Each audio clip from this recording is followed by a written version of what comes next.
Magandang araw mga kajak. So yung mga kasama natin nag-home service sa parting Bulacan ba?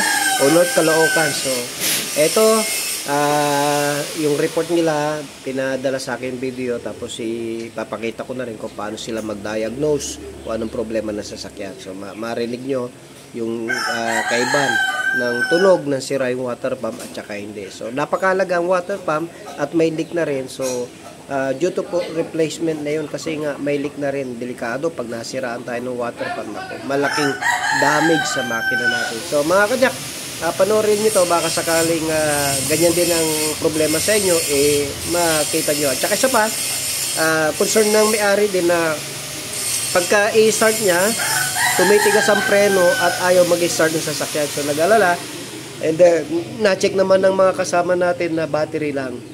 So, gano'n mga kajak, pagka makita nyo yung umiilaw, parang Christmas tree, yung ating mga indicator sa dashboard. Tapos, pag i-start nyo, ayaw mag-start, possible battery, pa-check nyo sa electrician, pag ayaw mandar, i-try nyo ibusina din, kung mahina ang busina, battery yan. So, mga kajak, panoorin nyo para sa gano'n, meron po kayo idea. At saka, kung may concern po kayo, tawag lang po kayo sa ating page, sa Jacob Ortiz Auto Care, para sa ganun ma-assist po namin kayo. Okay, ito po tayo. Salamat po sa mga nandyan at nagpagawa. May mga walk-in tayo. Thank you. Gandang araw mga kajak. Nandito po tayo sa North Caloocan. Service tayo ng isang Ford EcoSport. So ito daw is hindi daw nag-i-start. So check natin. Ayan. So ito ang kanyang susi. On natin. Yan. Christmas tree. Christmas tree. So, start. Ayaw. Hapak tayo ng brake mga kajak. Hapak tayo ng brake. Then, start. Wala. Start. Ayaw.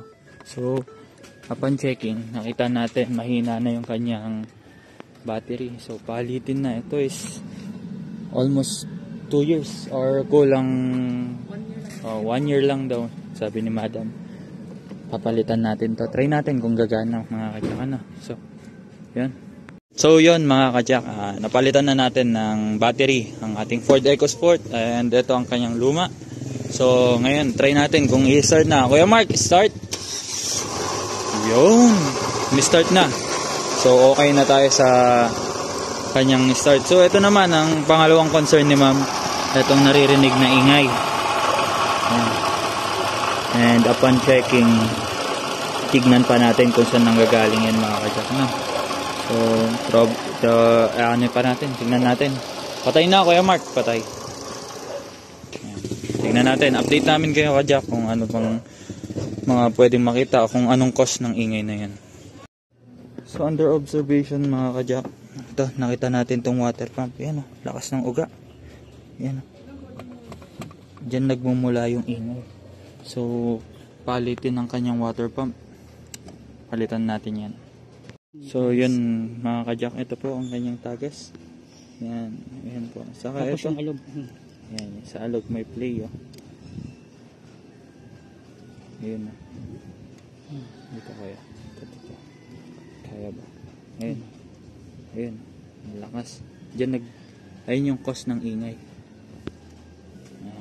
Dito. Ayun ang lakas ng play So palitin na to mga kajak. Magaspang. Ayan, magaspang. Yun, rinig mo. So nasaan na yung ating ipapalit? So ito yung ating ipapalit. Ito ang kanyang gasket. And ito. Okay, yan. So, wala smooth. Kahit anong Orgain mo Kuya Mark. Walang uga. Ito makikita. So, in comparison. Ayan.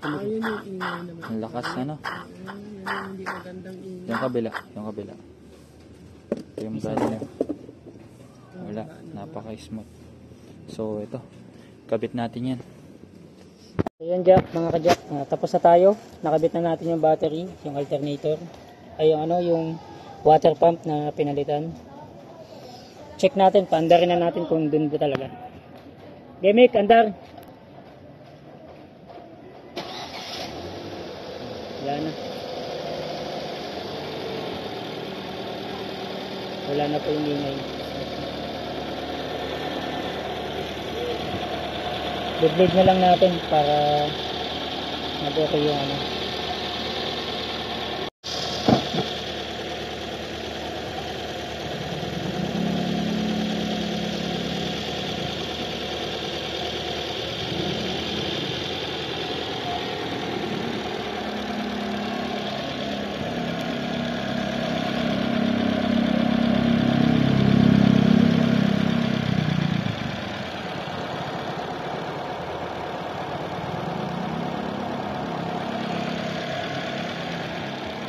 So, ganun lang para pagka meron kayong idadiagnose, so kailangan nyo magtumawag ng mekaniko para sa ganun makita nyo rin o makita kung anong problema at ma-assist po na maayos. So, ayun, napakahalaga ng water pump ng mga sasakyan natin kasi po pagka tumulo yan, na gaya ng binanggit ko, na mag-overheat tayo, matatama ng cylinder head gasket natin. Kaya kung meron na kayo nakita na mga pumapatak-patak sa bahay ninyo, langis man yan o tubig, ay ipacheck nyo na ho mga kajak para hindi masira ang ating sasakyan. So, ang advice ko, napaganda yung kung mapansin yung yung water pump ay mayroon siyang kulay pink. Kasi napaganda yung kulay pink na coolant, kasi yan ang ginagamit ko. Kasi pagka may leak, madaling makita, no? Pagka yung kulay pink. At the same time, yung kulay pink ang pinakamatagal na bago palitan yung coolant. So, maganda yung kulay pink para sa ganun. Pagka may mga leak sa coolant natin, sa radiator natin, magkukulay pink siya mga kajak. So, makikita nyo agad. So, anyway, advice lang yan. At sana ay mayroon kayong muling nakita at natutunan. At pa-check nyo muna yung sasakyan kung may mga leak-leak yan para sa ganun hindi masira yung ating mga sasakyan. Jacob Porto Auto Care, the shop that cares for your car. God bless you.